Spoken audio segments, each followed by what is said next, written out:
नमस्कार, स्वागत है आपका। मैं हूं नेहा विश्वकर्मा। बुलेटिन की शुरुआत करते हैं इस वक्त की बड़ी खबर से। महाराष्ट्र से इस वक्त की बड़ी खबर सामने आ रही है। बता दें आपको कि उद्धव ठाकरे के संपर्क में शिंदे गुट के 4 सांसद हैं। सूत्रों के हवाले से ये खबर सामने आ रही है। शिंदे गुट के 4 सांसद उद्धव ठाकरे के संपर्क में है। इस वक्त की बड़ी खबर बता दें आपको, कल देखा गया किस तरह से काउंटिंग हुई और जिस तरह के नतीजे निकलकर सामने आए हैं उसके बाद से सियासी उठापटक तेज हो चुकी है। सियासी पारा लगातार चुनावों के बाद भी चढ़ता जा रहा है। इस बीच बड़ी खबर है, ये शिंदे गुट के 4 सांसद उद्धव के संपर्क में है। सूत्रों के हवाले से ये बड़ी खबर सामने आ रही है। महाराष्ट्र से इस वक्त की बेहद अहम और बड़ी खबर है। सूत्रों के हवाले से उद्धव ठाकरे के संपर्क में शिंदे गुट के 4 सांसद हैं। शिंदे गुट के 4 सांसद उद्धव ठाकरे के संपर्क में है। लगातार इस तरह की खबरें सामने आ रही हैं सूत्रों के हवाले से। बता दें आपको, जिस तरह से उत्तर प्रदेश से बीजेपी को झटका लगा है उसके बाद से लगातार सियासी हलचल बढ़ गई है। लगातार देखा जा रहा है एनडीए की ओर से सरकार बनाने का दावा तो किया जा रहा है, लेकिन जिस तरह की खबरें सामने आ रही हैं फिलहाल मुश्किलें बढ़ती हुई नजर आ रही हैं। महाराष्ट्र से बड़ी खबर है, उद्धव ठाकरे के संपर्क में शिंदे गुट के 4 सांसद हैं। सूत्रों के हवाले से ये बड़ी खबर है, शिंदे गुट के 4 सांसद उद्धव ठाकरे के संपर्क में है। तो बता दें आपको, महाराष्ट्र से इस वक्त की बेहद अहम और बड़ी खबर है, क्योंकि पहले ही देखा जा रहा है किस तरह से महाराष्ट्र में बीजेपी की सीटें कुछ खास नहीं थी। इस बीच ये बड़ी खबर है। तो बता दें आपको, महाराष्ट्र से इस वक्त की बेहद बड़ी खबर सामने आ रही है। बताया जा रहा है कि उद्धव ठाकरे के संपर्क में शिंदे गुट के 4 सांसद हैं। शिंदे गुट के 4 सांसद उद्धव ठाकरे के संपर्क में। सूत्रों के हवाले से लगातार इस तरह की खबरें सामने आ रही है। 2024 लोकसभा चुनाव संपन्न हो चुका है, लेकिन जिस तरह की खबरें सामने आई हैं, जिस तरह से परिणाम सामने आए हैं, उसके बाद से दोनों ही दलों की ओर से अपना अपना दावा पेश किया जा रहा है। सरकार बनाने को लेकर देखना होगा लास्ट में जो बहुमत है वो किसके पास पहुंचता है, क्योंकि फिलहाल देखा जा रहा है किस तरह से राजनीतिक हलचल बढ़ती जा रही है। वहीं पटना से बता दें आपको बड़ी खबर, नीतीश से मिलने के बाद चिराग पासवान का बयान सामने आया है, जहां पर एनडीए की सरकार बनने जा रही है। चिराग पासवान ने दावा किया है, आज सीएम से आशीर्वाद दिया है। चिराग पासवान की ओर से कहा गया, उन्होंने कहा आज हम लोग दिल्ली जा रहे हैं। साथ ही उन्होंने ये भी जानकारी दी कि कुछ ही देर में दिल्ली के लिए रवाना होंगे। तो बड़ी खबर इस वक्त की बता दें आपको, काउंटिंग के बाद परिणाम सामने आ चुके हैं और इसी के साथ ही सियासी हलचल बढ़ रही है। बैठकों का दौर शुरू हो चुका है। चिराग पासवान की ओर से बयान सामने आया है, जिसमें उन्होंने कहा है नीतीश कुमार से मिलने के बाद सीएम का आशीर्वाद लिया है और एनडीए की सरकार बनने जा रही है। बता दें आपको, उन्होंने कहा है आज सीएम से मिलकर आशीर्वाद दिया है। साथ ही उन्होंने ये भी कहा कि हम लोग दिल्ली जा रहे हैं। तो बड़ी खबर बता दें आपको, कुछ ही देर में चिराग पासवान दिल्ली के लिए रवाना होंगे। एक और देखा जा रहा है इंडिया गठबंधन की बैठक भी होगी, इसी के साथ ही एनडीए की बैठक भी होगी।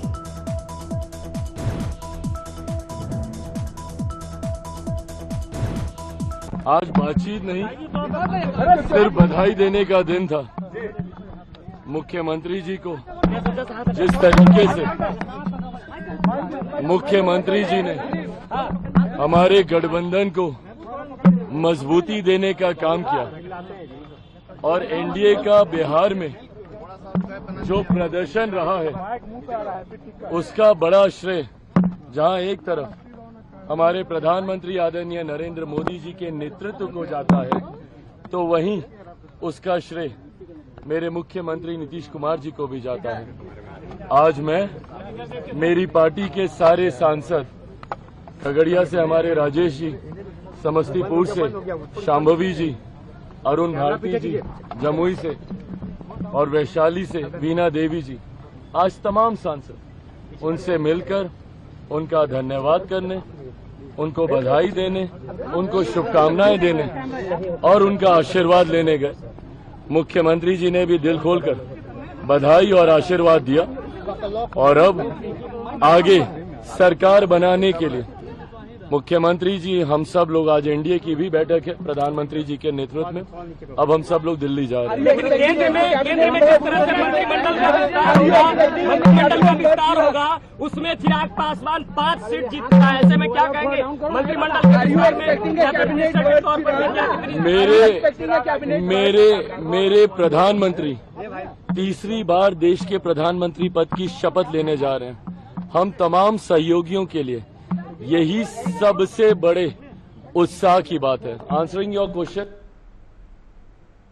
वहीं लोकसभा चुनाव के नतीजे आ गए हैं। बीजेपी को 240 सीटें मिली हैं, जो बहुमत के आंकड़े से 32 सीट कम है। हालांकि एनडीए ने 292 सीटों के साथ बहुमत के आंकड़े को पार कर लिया है। इसके साथ ही एनडीए ने तीसरी बार सरकार बनाने की तैयारी भी शुरू कर दी है। बता दें कि एनडीए आज सरकार बनाने का दावा पेश कर सकती है। इससे पहले अलायंस के घटक दलों के साथ बैठक की जाएगी। बता दें आपको कि प्रधानमंत्री मोदी ने बिहार के सीएम नीतीश कुमार से और टीडीपी नेता चंद्रबाबू नायडू से फोन पर बात करके बैठक में शामिल होने के लिए कहा है। साथ ही ये भी बता दें कि चंद्रबाबू की टीडीपी 15 सीटों के साथ दूसरी और नीतीश की जेडीयू 12 सीटों के साथ एनडीए में तीसरी सबसे बड़ी पार्टी बन गई है। दोनों ही पार्टियां इस वक्त बीजेपी के लिए बेहद जरूरी हैं। इनके बिना बीजेपी का सरकार बनाना मुश्किल है।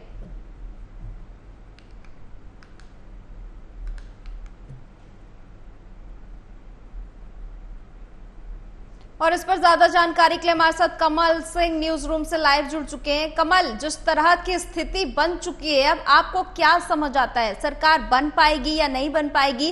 क्योंकि जो दल बदल का खेल है वो सियासत में बेहद आसान होता है।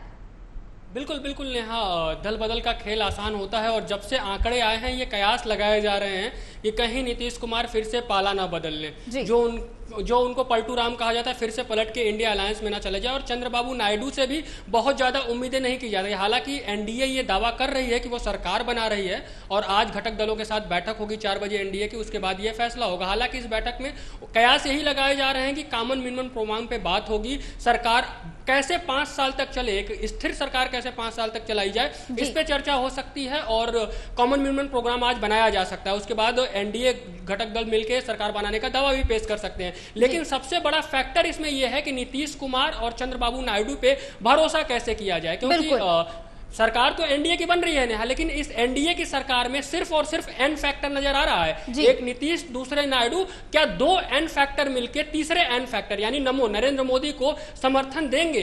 ये एक बड़ा सवाल है, क्योंकि 2019 के चुनाव में आप देख सकती थी कि चंद्रबाबू नायडू जो थे वो विपक्ष को एकजुट करने की कोशिश में लगे हुए थे और विपक्ष जो एकजुट होने के लिए तैयार था 2019 चुनाव में, उसके सूत्रधार कहे जाते थे चंद्रबाबू नायडू। वही सेम कहानी 2024 चुनाव से पहले जो इंडिया अलायंस बना उसमें नीतीश कुमार की भूमिका रही, एक अहम भूमिका से रही नीतीश कुमार की, जिन्होंने विपक्षी दलों को एकजुट किया। हालांकि अब ये दोनों एनडीए के साथ हैं, ऐसे में इन पे बीजेपी कितना भरोसा कर सकती है कि ये सरकार चलाएं, ये तो आने वाला वक्त बताएगा। लेकिन फिलहाल एनडीए की बैठक होने वाली है 4 बजे और घटक दलों के साथ एक कॉमन मिनिमम प्रोग्राम पे बिल्कुल कमल, बैठकों का दौर तो चलता रहेगा जब तक कि कोई भी आकर सरकार बनाने का दावा पेश नहीं कर देता है। लेकिन सवाल यहाँ पर यह है कि चंद्रबाबू नायडू या फिर नीतीश कुमार, दोनों ही मान लीजिए, ऐसी कौन सी शर्तें होंगी जिनकी वजह से, जिनको मानते हुए वो इंडिया गठबंधन में जा सकते हैं या फिर एनडीए की तरफ रह सकते हैं? क्योंकि यहाँ पर सभी के पास जो है वो पावर की जरूरत है और पावर के दम पर ही अब सरकारें चलती हैं। बिल्कुल बिल्कुल नेहा, जैसा आपने कहा सभी को पावर की जरूरत है। अब क्या होगा, जो पिछली सरकारें बीजेपी की बनी है वो बीजेपी की अपनी पूर्ण बहुमत की सरकार थी। हालांकि एनडीए के घटक दल उससे दूर नहीं हुए थे, लेकिन वो सरकारें बीजेपी की पूर्ण बहुमत की सरकारें थे। लेकिन ये इसके 2014 के बाद ये पहली सरकार ऐसी होगी जिसमें गठबंधन यानी एनडीए की सरकार होगी और जितने भी घटक दल होंगे सब टेबल पे बार्गेन करने की कंडीशन में होंगे। तो कहा जा सकता है कि जितने कड़े फैसले पिछले 2 टर्नओवर में मोदी सरकार ने लिए हैं, अब इस वाले टर्नओवर में अगर सरकार बनती है बीजेपी की या एनडीए की तो इतने कड़े फैसले नहीं ले पाएंगे क्या?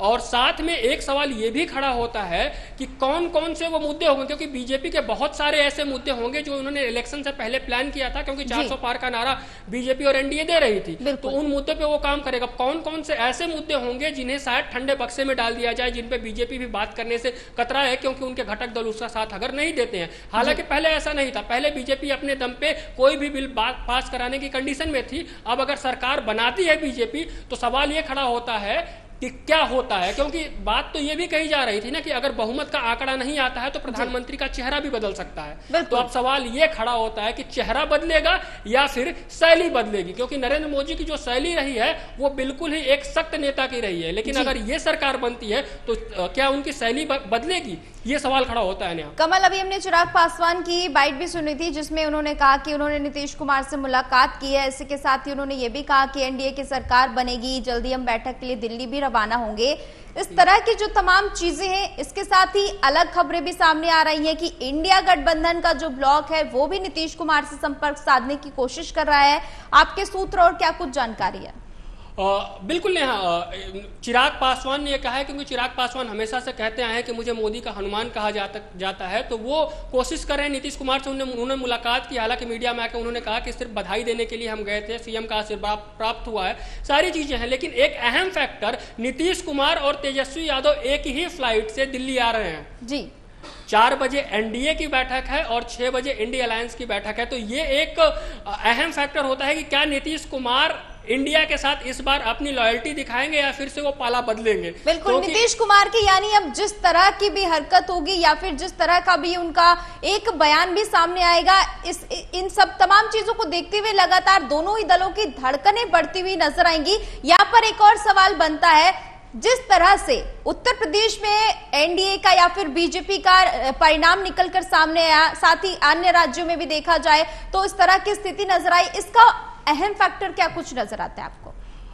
देखिए ना, जो अहम फैक्टर उत्तर प्रदेश में समझ में आया वो शायद बीजेपी उतने करीब से चीजों को समझ नहीं पाई, या फिर उनके जो मुद्दे रहे वो कहीं ना कहीं चुनाव के केंद्र में नजर नहीं आए। मुझे लगता है कि उत्तर प्रदेश में जो अखिलेश और राहुल गांधी की जोड़ी ने काम किया, जो संविधान बचाने की बात वो कर रहे थे, वो मुद्दा आम लोगों पे ज्यादा हावी रहा। साथ में ही बहुत सारे ऐसे मुद्दे थे, रोजगार के मुद्दे थे, पेपर लीक का मुद्दा था, साथ में अग्निवीर का जो मुद्दा था, ये मुद्दे शायद आम लोगों पे हावी रहे, युवाओं पे हावी रहे, जिसने बीजेपी को उत्तर प्रदेश जैसे राज्य में बड़ा झटका दिया। जी, गुजरात की बात करें तो देखा गया वहां पर किस तरह से बीजेपी लगातार कई सालों से बढ़त बनाए हुए थी, लेकिन एक सीट वहां से भी गवा देती है। इसको लेकर क्या कहेंगे आप? गुजरात का जो समीकरण था वो बीजेपी के लिए एक झटका है, क्योंकि गुजरात जैसे राज्य से बीजेपी को यह उम्मीद थी कि शायद वो क्लीन स्वीप करके आएंगे, लेकिन एक सीट निकलना कहीं ना कहीं बहुत सारे ऐसे संकेत देता है कि बीजेपी को अपने मुद्दे और जो ऐसे मुद्दे जिनको उन्होंने दरकिनार कर दिया था, कुछ ऐसे जैसे अग्निवीर और खास करके रोजगार का जो मुद्दा था, उस पे शायद विपक्ष बीजेपी को घेरने में कामयाब नजर आया। जी ठीक है, बहुत बहुत शुक्रिया कमल, ज्यादा जानकारी के लिए। वही नई सरकार को लेकर तेजस्वी यादव का बयान सामने आया है। उन्होंने कहा है कि हम कोशिश करेंगे कि हमारी सरकार बने। तो बड़ी खबर बता दें आपको, उन्होंने कहा हमने मुद्दों पर चुनाव लड़ा है। तेजस्वी यादव की ओर से बयान दिया गया है, कहा है कि मोदी फैक्टर अब देश में खत्म हो गया है, भगवान श्री राम का हमें आशीर्वाद मिला है, बिहार किंग मेकर बनकर उभरा है। तेजस्वी यादव की ओर से बड़ा बयान दिया गया है। बता दें आपको, एक और बैठकों का दौर जारी है तो सियासी बयानबाजी भी शुरू हो गई है। बिहार किंग मेकर के रूप में उभरा है तेजस्वी यादव की ओर से कहा गया है। साथ ही तेजस्वी यादव की ओर से कहा गया है कि हमने मुद्दों पर चुनाव लड़ा है।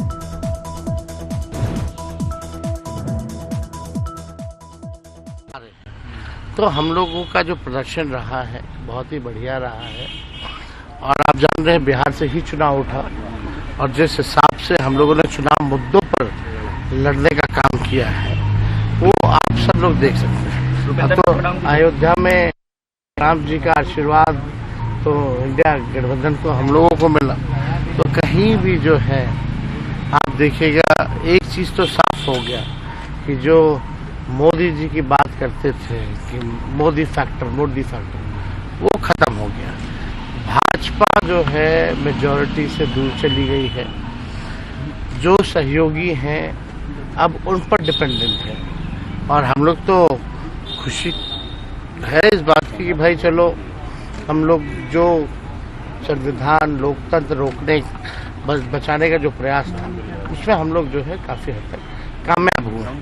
अब हमारी यही उम्मीद है कि जो भी नई सरकार बने, खास तौर पे बिहार को विशेष राज्य का दर्जा दिलाए, और जो हम लोगों ने 75% जो आरक्षण जो बढ़ाया है उसको शेड्यूल 9 में जो है वो किया जाए। आप चाहते हैं कि सरकार इंडिया बनाना चाहिए, प्रयास करना चाहिए? देखिए, हमारी सरकार प्रयासरत तो हम लोग रहेंगे उसमें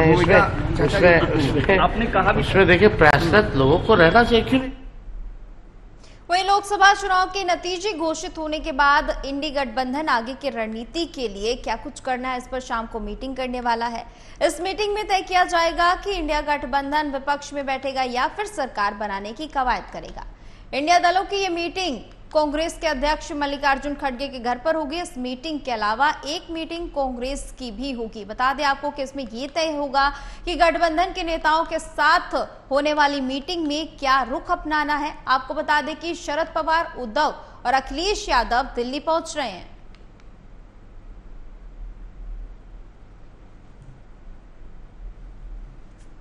इस पर ज्यादा जानकारी के लिए संवाददाता नगेंद्र भाटी जुड़ चुके हैं। नगेंद्र, परिणाम आ चुके हैं, बैठकों का दौर भी शुरू हो चुका है, किस तरह की हलचल है, क्या कुछ हो सकता है?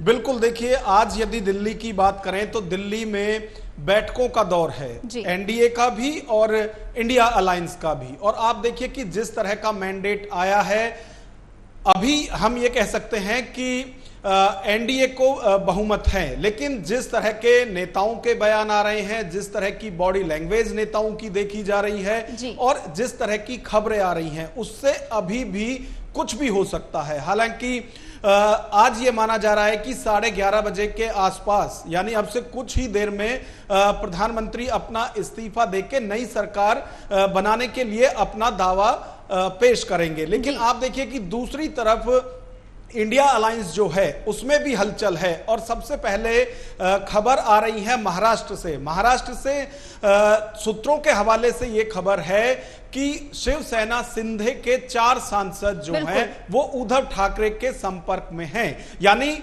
खेल जो है वो शुरू हो चुका है। हालांकि आप देखिए कि अभी जो जिधर है वो उधर ही रहने की बात कर रहा है, लेकिन राजनीति है, यहां कुछ भी ना निश्चित होता है और ना ही कोई असंभव कुछ होता है। तो अनिश्चितता और संभावनाओं का खेल राजनीति है और ये कुछ भी हो सकता है अभी जिस तरह का लग रहा है। हालांकि आप देखिए कि जो एनडीए के घटक दल हैं, सबकी तरफ से कहा जा रहा है कि वो गठबंधन में बने रहेंगे और मजबूती के साथ मोदी सरकार बनेगी। लेकिन आप देखिए कि दूसरी तरफ एकदम फुल एनर्जी के साथ इंडिया अलायंस के घटक दल भी दिखाई दे रहे हैं। और सबसे बड़ी बात यह है कि जिस तरह से एनडीए के नेताओं की तरफ से चुनाव से पहले कहा जाता था कि यदि इंडिया अलायंस के लोग सत्ता में पहुंचेंगे तो कौन प्रधानमंत्री बनेगा, इसको लेकर जो है इनमें लड़ाई छिड़ जाएगी या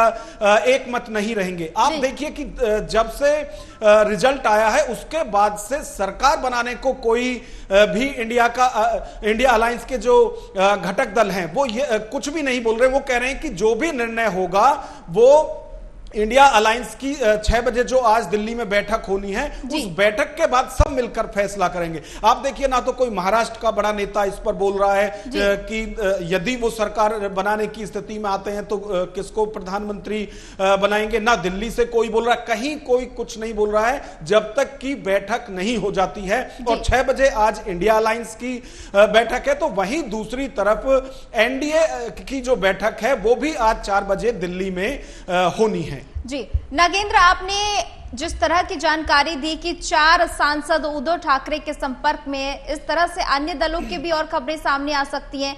एनडीए के पास क्या इन सब चीजों का कोई काट नजर आता है आपको?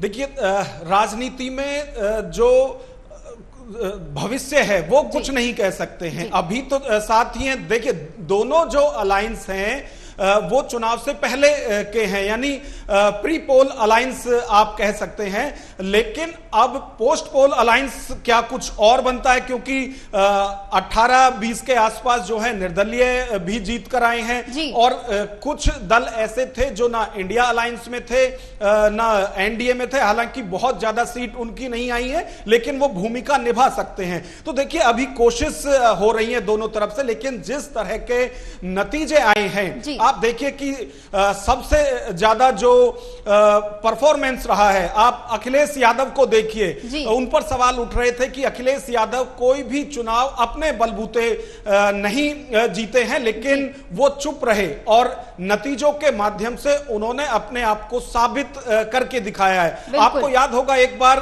क्रिकेट में सौरव गांगुली के ऊपर सवाल उठने लगे थे उनके परफॉर्मेंस को लेकर, लेकिन वो कभी कुछ नहीं बोले। लेकिन जब उन्होंने शतक मारा जिस दिन, उस दिन अगले दिन अखबारों में सुर्खियां थी कि बोला बल्ला बोलती बंद, यानी सौरव गांगुली कुछ नहीं बोले, जो बोले वो बल्ला बोला। तो अब उसी तरह से आप देखिए कि जो भी बोली यूपी की जनता बोली, और पूरा जिस तरह से आप एक कह सकते हैं कि एक बड़ा मैंडेट जो है वो अखिलेश यादव के पक्ष में भी गया है। तो जो ये कहा जा रहा था कि जब तक मोदी है तब तक किसी और को नहीं सोचना चाहिए, तो वो जो सब चीजें हैं वो भी किसी हद तक अब बंद होंगी, जिस तरह के नतीजे इस बार देखने को मिले हैं। नेहा जी नागेंद्र, बिल्कुल यहाँ पर एक और सवाल है। जिस तरह से देखा गया, पहले सीट बंटवारे को लेकर विपक्षी दलों में जमकर खींचतान हुई, बहुत अंतिम समय आया, उसके बाद जो है तमाम तरह की सहयोगिता बनी। इस तरह से देखा एक आंकड़ा लगाया जा रहा है कि अगर ऐसी स्थिति रहती है तो विपक्ष के लिए किसी एक परिणाम तक पहुंचना मुश्किल होगा,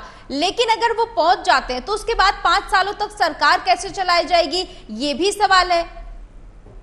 देखिए, अभी जिस तरह का मैंडेट विपक्ष को भी मिला है, आप देखिए कि अब कोई किंतु परंतु नहीं होना चाहिए कि देर से जो है वो कैंडिडेट मैदान में उतारे या फिर खींचतान हुई किसको कितने उम्मीदवार किस राज्य में मिलने चाहिए। अब ये सब चीजें पुरानी हो गई हैं। अब जो हकीकत है वो ये है कि बहुत ज्यादा दूर एनडीए भी बहुमत माफ कीजिएगा इंडिया अलायंस भी बहुत दूर नहीं है। और जिन दो बड़े नेताओं की बात की जा रही है जो इस वक्त किंग मेकर की भूमिका में है, नीतीश कुमार या फिर चंद्रबाबू नायडू, इन दोनों की भूमिका अहम रहने वाली है कि इनकी आस्था किधर जाती है।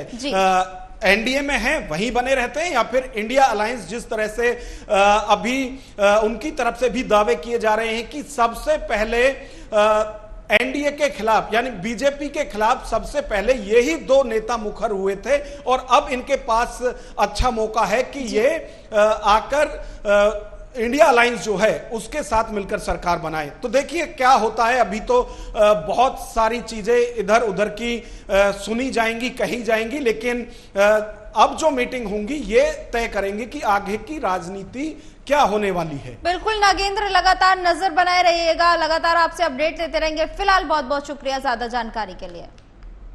वहीं अखिलेश यादव आज सुबह कन्नौज के लिए रवाना। बता दें आपको इस वक्त की बड़ी खबर सामने आ रही है, लोकसभा कन्नौज सीट पर सर्टिफिकेट लेंगे रिटर्निंग का।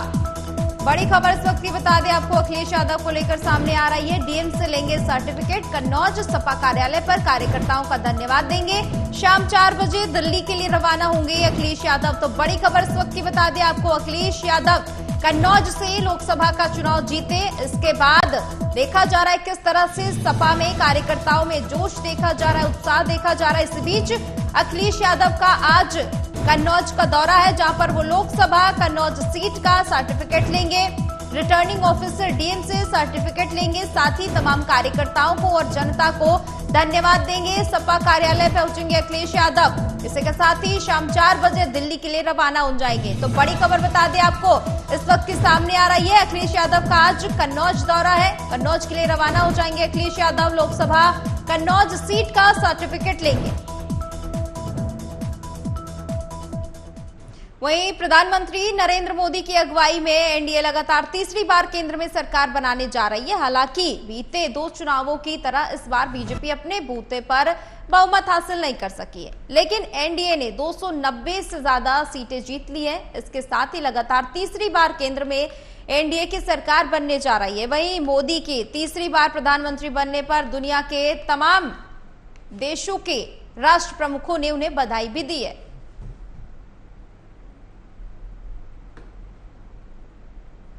फिलहाल इतना ही। देश और दुनिया की तमाम खबरों के लिए देखते रहिए एएमबी नेटवर्क।